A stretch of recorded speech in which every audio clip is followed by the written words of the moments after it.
ba ne bu dee tàllee ko la bënk boo nee jàmm ji du doy. jàmm du doy. kon ba jàmm du doy non c'est que dafa am booy yoo xam ni dañ may gaarwaale yenn saa yi. lu ma def rek ñun ma te du yaay ñaan jàmm ci dëkk bi. ñaan jàmm nag terewul nag booy yenn saa yi dañ lay dépassé. su ma ci tojee kaani ñu naan ma yaay ñaan jàmm. waaye garaawul yow kii rek. géré rek. ban ndànk rek. ndànk rek est-ce que dafa yomb. ndànk. waaw yomb na mais nag ñaan jàmm du tere nag leen yenn saa yi. yow ni ngay ñaanee jàmm sax daan ak fit la. Passepartout maa ngi lay nuyu. de toute façon man je me sens pas visé. je me sens pas visé. maa ngi sant bu baax Ndiaye. maa ngi lay jaar Ndiaye te sama nuyoo dama leen di félicité. waaw waxuma leen ko avant parce que dama ko doon denc. mais dama lay félicité Ndiaye. di félicité Ban dafa am ñaari affaire yoo xamante ni dañ ma arrivé démb. man ma yëg ko te xam naa ni yéen aussi yëg ngeen ko mais bëggu leen ko wax. sa borom li leen di Optique Vision. waaw Optique Vision plus Sénégal. ñu jar a ñaanal lañu. parce que Ban xam nga. dafa am dañu woon ne dafa am bu ñu amee consultation ñoo xamante ni pour ñu dimbali leen ci xalaas bi. franchement affaire bi dafa gaaw démb. am ku ma Ndiaye am ku ma booleel. ña ma leen booleel aussi wax dëgg yàlla bi ñu leen woowee.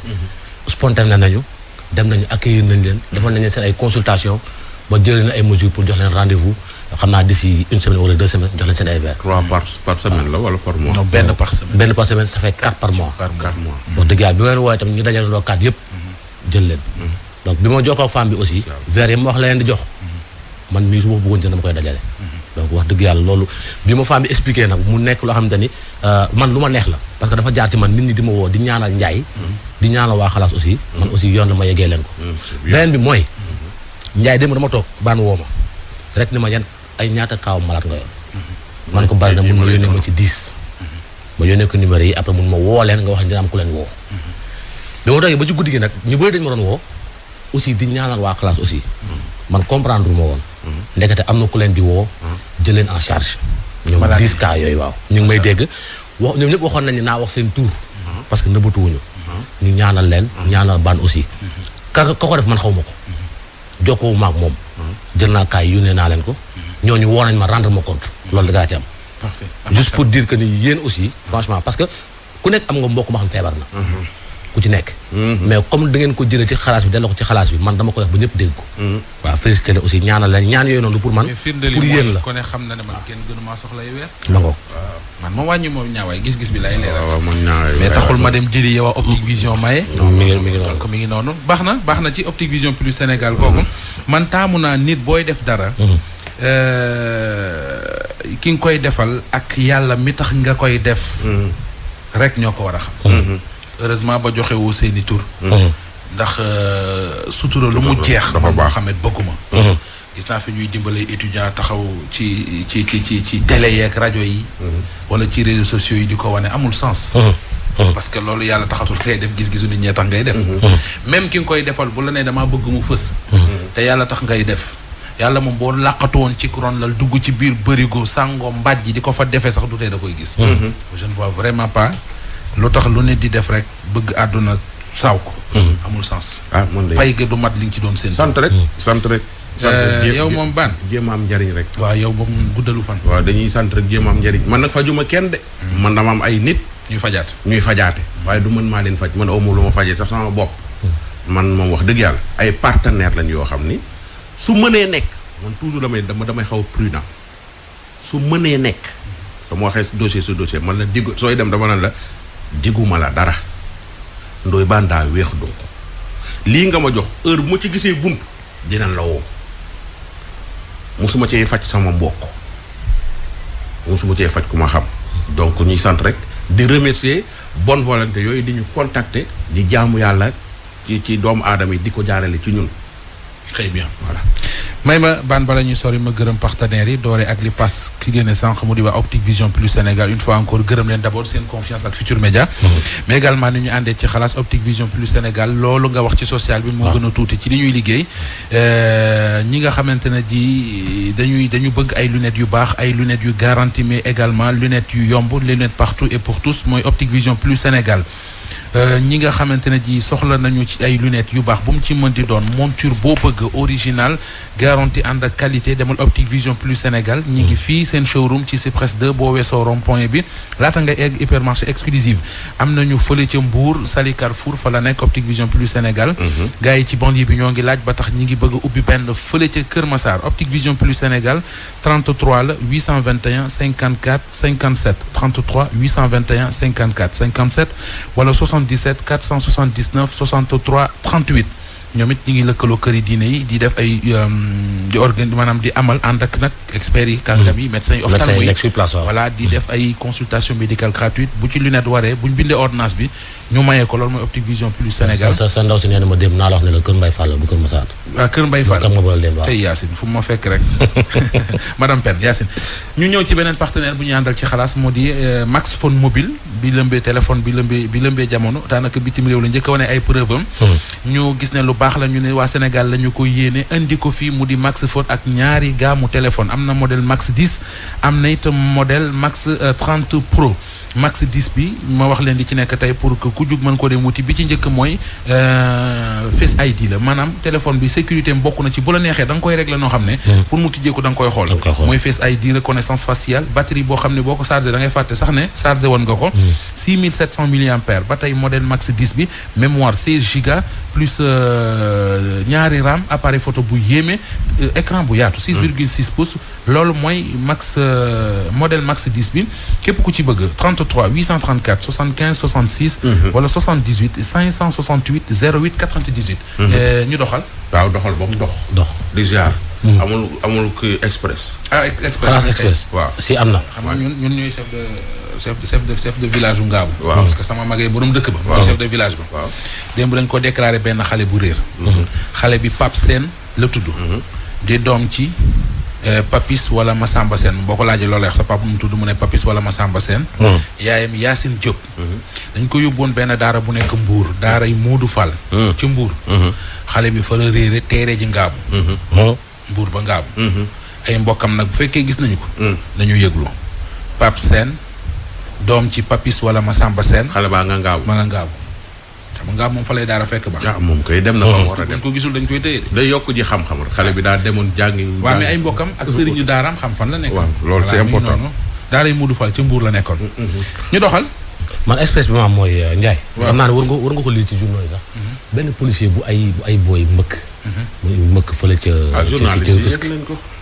Rufisque je crois que fan yëpp mi ngi information mi ngi doon circulé mais wóorugul moo tax kii yëg nañ ko journaliste yëg nañ ko su fekkoon policier ba moo mbëkk nit ña moo mbëkk civil ya heure bi ay plateau spécial ngay gis ci télé ak rajo yi ñu koy débat naan policier ba def na nii gendarme ba def na lii ñoom daal ñoo yaakaar ñun suñu policiers yi suñu gendarme suñu militaires ak suñu sapeurs yi ñoom Sénégal dañoo jàpp ni Zaïre lañ jógee c'est des Zaïrois or que c'est des Sénégalais bi nga am ba tey ñoo leen gën a nekk ay patriotes gën leen a bëgg réew mi su fekkoon policier moo mbëkk ab civil heure bi plateau spécial wax sa xalaat ban ab policier ñu mbëkk ko rey ko dégg ko ci benn débat kenn waxu ci ban xam nga Babou Faye je suis désolé xam nga Babou Faye xam naa ko père Babou yàlla ko ñu yàlla ko mosaan wax lu bëgg tax danaan seex naa wellam waaw man fi mu ne di nga di nga seex wellam parce que policier bi ci boppam moom lañ rey su fekkoon policier bi moo reyaate yéen ñëpp revue de presse nañ ko def ko débat indi suite na du dul jeex ci réew mi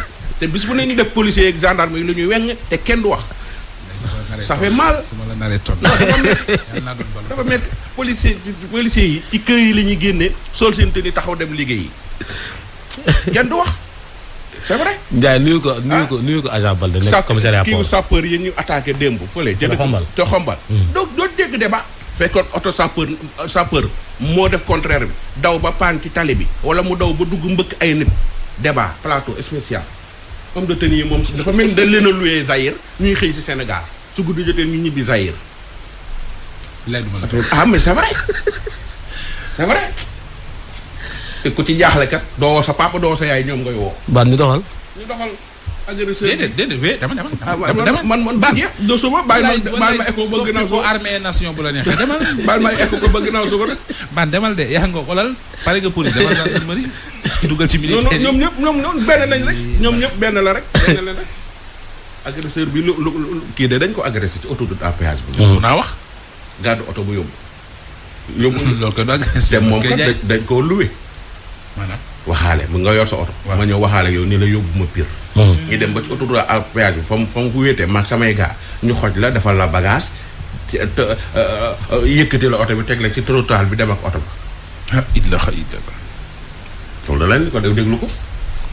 man maa yore woon oto boobu bi ñuy wax moo réer gars yi dama dajal ñoom croisement Cambérène ñu arrêté ma ñu waxaale ak man pour moo déposer leen aéroport ñu waxaale maa ngi ñoom ñu waxaale ba jubo moo laaj leen 35 000 ñuy wax maa ngi ñoom ba ñu juboo ci 28 000 ñuy yéegal seen valise kenn ki moo toog si ma ginnaaw kenn ki moo toog ci kanam ñuy daw di waxtaan ñuy dem ma jël sama carburant ñu dawal di dem di waxtaan comme ay xarit ñu dem ba ci yoon bi kenn ki nekk ci ginnaaw ki moo ma njëkk ko xoj mu xoj ma fi ma jëlee sama loxo pour di bu ko dindi kenn ki toogoon si kanam mu dóor sama loxo bi instant mu bàyyiwaat instant boobu nag laa gëj a yëg ci li xew parce que moment bi ma dóoree sama loxo bi kii na comme moment bi ma waajee di ma pressé noonu boobu laa gëjeeti yëg li xew nag kooku nag xaw ma nag lan la de par la suite nag boobu yëgatuma li xew nag non ba moment bi may yeewoo ji côté Sébikotane parce que man moment fi ñu jotee boobu yegguñu Sébikotane man nag après nag je me suis réveillé ci pont Sébikotane bi noonu waa autoroute bi ñoo ma romb foofu récupéré ma taxaw wax ak man ma expliqué leen nu mu demee ñoom ñoo woo sapeur woo gendarmerie affaire yu ñëw. oto bi marque 5008 la Peugeot 5008 la muy nekk DK 2016 BL. 23h côté 23h jàpp 0h côté la ci la amee woon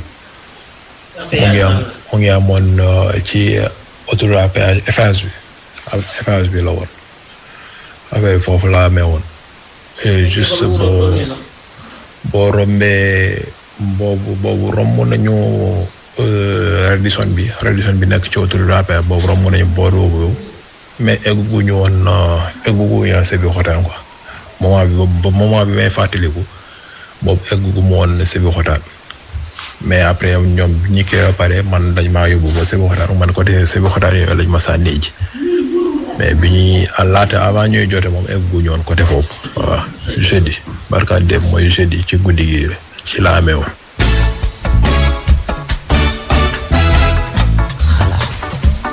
léegi noonu képp ku gis oto ba ak foo koy mënti dégg rek. na nga contacter gendarmerie wala police bi lay gën a jege.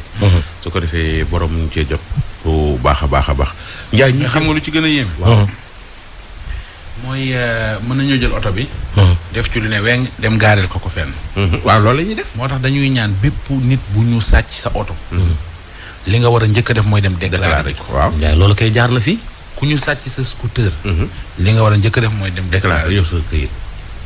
dañ ciy agressé ji wala ñu sàcc ci def ci braquage ñëw kii ko. oto bi marque Peugeot la 5008 DK 20 16 BL oto bu gris la. waaw loolu jaaroon na fi Ndiaye. taximan ba ñu sàccoon taxi ba dem agressé ci. surtout nag baat waa Nord Foire. sa gaañ yi. suñu gaañ yi sax quoi mais comme da nga leen a féete bu bokk ci ñoom.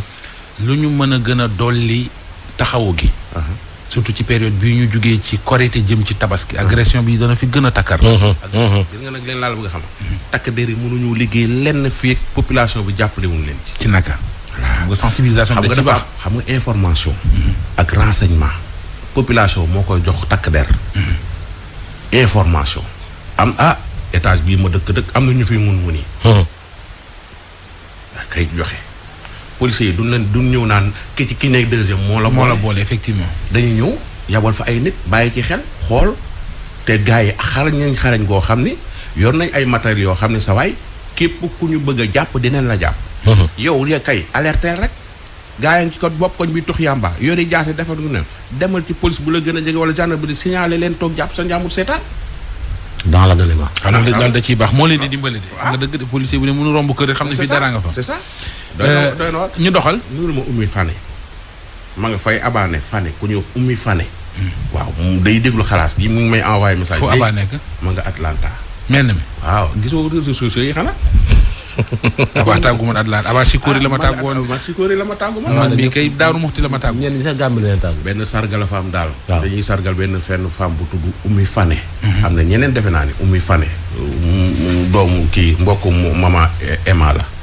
waaw defe naa ci yooyu daal leen dem affaire bu xumul mënoon nañu yóbbaale nag suñu demee. def waaw ngi mel ni Alassane Baye xoolal muy topp ay Oumy Fane ak yooyu. non Oumy Fane sama mbokkum benn mère la bu wax kii mama Emma. mais dama ni mënoon nañu ñëw yóbbaale Aba ni defee fa xalaas. loolu nag waaw kay Ndiaye yóbbante àq la. waaw chaque jour ñu woo ma xalaas bi décentralisé leen ko. dem fa. ah yi ngeen defee GFM chez vous fu ne ngeen dem fa. waaw doon décentralisé xalaas bi. xalaas chez vous. waaw pire la ñuy tàmbale. wala ngaabu waaw jeex na. fu mu baax na. d'accord waaw. Ndiaye. ban xalaas la xaabu. ñëwaat. waaw mooy Samba. maire bi. démb dafa dund dafa ñëw wax li ko xale bi wax ba ni bi xale bi faatoo. waaw maire bi xale bi faatoo ba mu ñëw Sénégal ba denc ko pare. fa la coow li commencé. femme bi. xale bi ci fàttali benn doomam la bu nekkoon ci benn centre de formation bu nekk Le Havre. waaw dem football yi ñëw. avant muy ñëw ñu insister di ni ko dañ lay pikiir benn pikiir mu ni dara jotuma te fekk dañoo waroon a am match. la daan demee ñu daaj koy xaw ma naal dañ ko forcer pikiir bi ba pikiir ko mu faatu. te waxoon na yaay ji ni ne damay maman pourquoi docteur bi piqué ma damay faatu. quelque temps après ci même jour mu faatu googu nag maire bi nee na gëm na yàlla. waaye waa club bi dañ ci am responsabilité ba pare bëgg a dégager seen responsabilité mu porter leen plainte. mais gi nga porter plainte bi maire bi dafa mel ne moom dong mooy sénégalaise wala mooy africaine ci Le Havre. sénégalais yi jàppale wuñ ko africain ya fa ne jàppale wuñ ko kenn jàppale wu ko dañ koo seetaan tubaab yi di ko def lu ne. ku ne bind na la lettre ku nekk contacté la le maire Le Havre jamono yooyu moom moo nekkoon premier ministre. yëg na coow li. ñoom ñëpp club bi maanaam club bi dafa nekk ci seen bakkan. lépp luy faagaagal club bi wala lu koy néewal doole dañ lay éliminer. moo tax maire bi wéet ci xeex bi. te y a des sénégalais là-bas et des africains yoo xam ne dañoo jàppale wuñu femme bi ñu déglu ko. dirigeant yi ñëw fi seet si ma ma ne ko est-ce que xam ngeen réellement ce qui s'est passé mu ne ma xamuñu ma ne ko yéen bu nekkee seen joueur pendant 14 ans.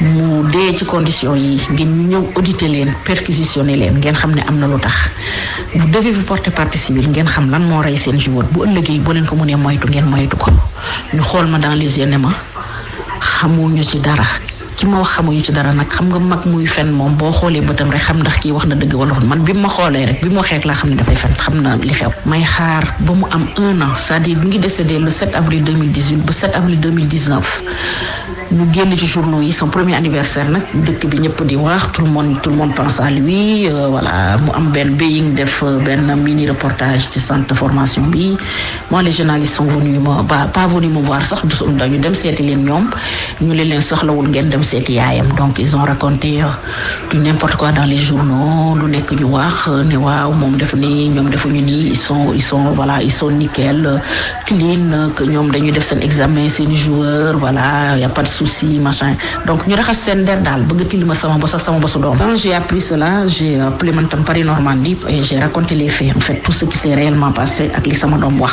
après bi ma waxee Paris Normandie j'ai changé d'avocat parce que comme avocat bi juge bi les dirigeants du club le procureur ñoom ñëpp ils étaient complices ils sont de connivence yi changé avocat dem ba Paris wuti fa avocat parce que man j'habite Le Havre donc ma wutee Paris avocat mu xool dossier bi xool ko ne ma madame mu xool ñu étudier yëpp mu ne ma y a homicide involontaire on va porter plainte donc j'ai porté plainte le 19 décembre 2019 ba jën si yàlla tey fi ma toog aw ma nouvelle aw ma dara y a rien léegi bi ma rencontré juge bi yor dossier bi juge bi daf ma expliquer li autopsie bi joxe mais juge bi li ma seetlu mooy dafa lu nekk def na tout pour ma classer dossier bi def na tout lu mu mënoon wax na ko pour ma classer dossier bi parce que hôpital moo woo procureur ne ko ubbil enquête parce que c'est une mort suspecte léegi procureur boobu comme dafa doon liggéey ak école bi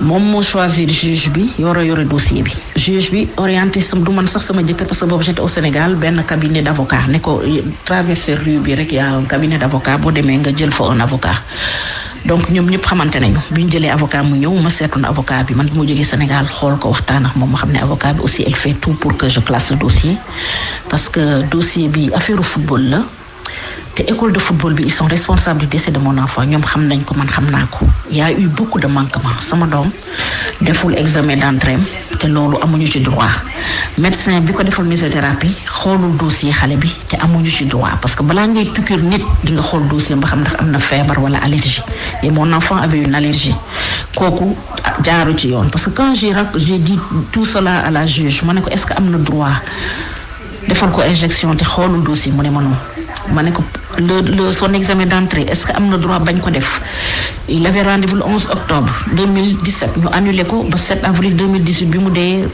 kenn programmé wu ko donc est-ce que normal mu ne ma déedéet le juge bi xam ne le dossier là je maîtrise le dossier xam naa ne am na lu ne ci dossier bi lu indi le décès de mon enfant mu ne ma léegi est-ce que bu ñu defee contre-expertise bu ñu résultat yi ñëwee est-ce que di nga bu ñu nee injection bi reyul sa doom est-ce que di nga d'accord foofu nag laa jotee moom ma ne ko madame la juge yow juge nga demander une contre-expertise ngay demander maa ngi topp ci yow boobu ba léegi naka nga mën a anticiper des résultats yoo xam ne yow tey nga trouver des experts defaguñu nga bëgg a anticiper le résultat da ngeen foog ne man dama dof te jegewu ma fu ñuy dofee sama dossier doom je sais que y a homicide involontaire te fiix maa ngi dund du ma bàyyi te ma xamal leen na comme yéen tubaab da ngeen foog ne que ne ñun africain duñu nit et que Samba est le fils et de monsieur et madame l'Africain ngeen ne dossier bi daal du dem fenn dañ koy classé man ko kooku duma ko seetaan.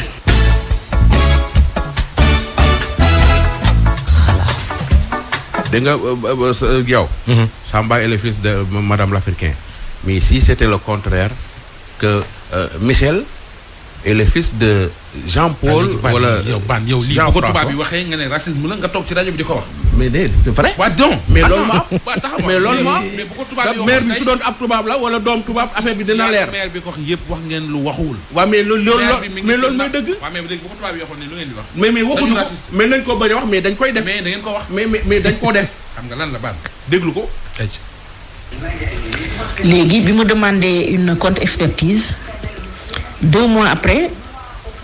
gisuma résultat parce que je devais les avoir au mois de décembre janvier février ma ne sama jëkkër demal tribunal nga xool ba xam ce qui se passe bi mu demee ñu ne ko juge bi dafa demander affectation dafa dem dañ ko affecté Rouen ou je sais même plus dañ ko affecté daal nekkatu fi ma ne ah bon mu ne ma waaw mais man xamoon naa ne juge bi ma waxtaanee wax moom ba pare xam na ne j'ai raison xam naa li xew sama dossier doom te je connais le dossier je maîtrise le dossier je sais que sama doom seen DM y a la main de l'homme toog di xaar léegi juge beneen tontu ma ne ma vous aurez les résultats au mois de le 25 janvier léegi ma demandé ko à rencontrer ko parce que comme je me suis porté partie civile am naa droit demander rendez-vous juge bi aussi am na pour recevoir ma donc pendant une année may daw ci gannaaw juge bi hérité dossier bi ki nga xam ne deuxième juge bi mu bañ ma wax sama avocat nekkoon nag topp ci parce que dafa am pour recevoir ma man j'ai des choses à lui dire léegi bi mu jox ñu rendez-vous le 4 février léegi bi ñu ko amul bi ñu demee mu xamal ñu que ne dafa joxaat délai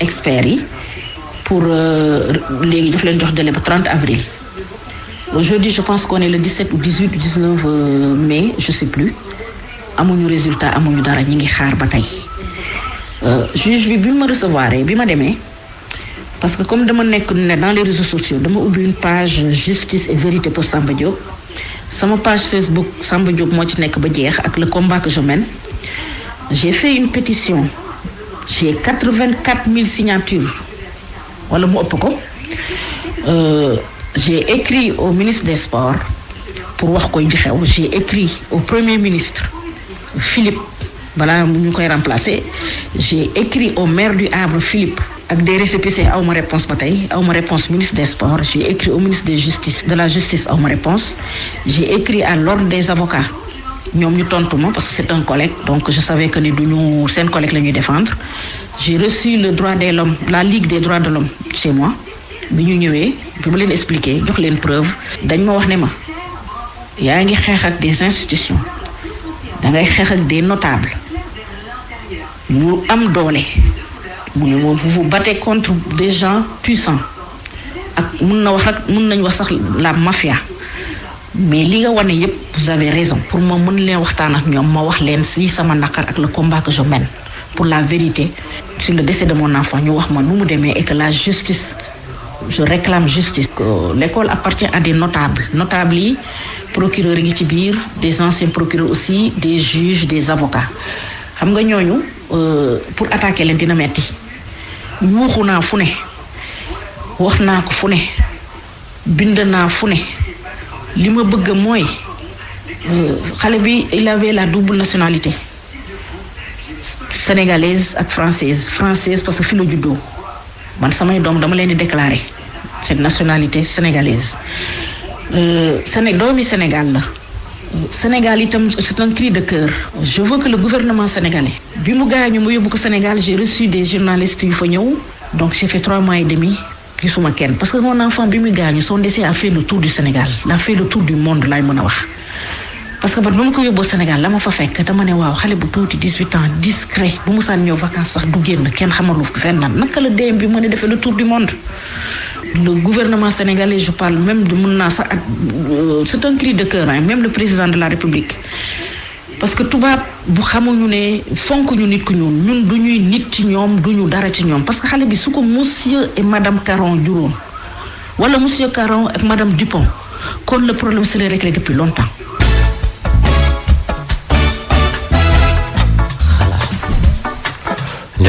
Ndiaye mi ngi noonu. mais jeexagul damay. non jeexagul. te lii dañ ko war a lijjanti. ginnaaw nag France la dem am fa problème. gis nga sénégalais yi africains yi nañuy jàppalante. ña fa nekk ci internet bi di def ay live ak yooyu nañ jàppale femme bii population sénégalaise ba fa nekk nañu jàppale femme bii nekk ci ginnaawam. loolu tam il faut ñu doxee patriotisme de. voilà. ma wax ci 2 secondes. parce que lii dafa metti. waaw c'est-à-dire déjà xam naa ni wekkoon na yaakaar ci booy bi. waaw ndax ak ni mu ci sonne. te foofu noonu bitim réew yor fa doom dafa jafe. nga góorgóorlu ba mu dugg centre de formation di football ba war a signer pro. faatu ci condition yii. donc bu tëddee du nelaw mais bu subaa bu ñu ko yeggalee non lundi incha allah bu ñu ko yeggalee. waaw après ñu waxtaan ci. Ndiaye est-ce que am nga la présidence.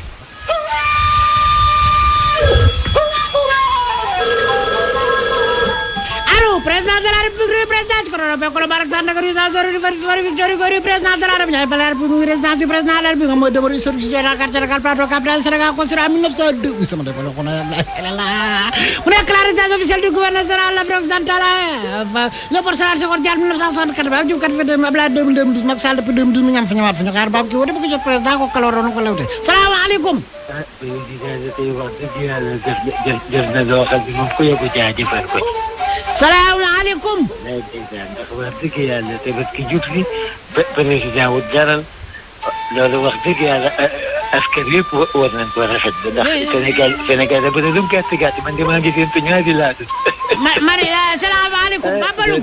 loolu de taw feex la boobu président tey bii moom am na way woo xam ne wax dëgg yàlla kenn dootu mel man de ku ma jotee sama ñetti xar jox Daouda Ka benn Daouda Ka jël beneen bi jox ko sama yaay bi ci des ba jël ko ba tabaskee ba président dara lam gi day tabarkaal salaamaaleykum Babalou mani waaw dégg naa xibaar bi waaw dama ni waxuma xibaar bi dégg naa xibaar bi ndeysaan man kay xamoon naa ni danga ma woo di ma président xibaar bi ndax dégg nga ko xibaaru da koo yéex a def xibaaru lan la ban xibaar dégg nga yéen saa ma ban xibaar moom kat day xam ne yëpp ba pare di fat déet man kat xaw ma xar yi président wut ñaari dara daanaka ngir Sénégal kër gu ne moo ci ba am laaj xaru lan loolu mari loolu ku la ko wax kan moo la ko wax dani kan moo la wax loolu yow stade ngir yàlla noppay nit defaral sa nopp yi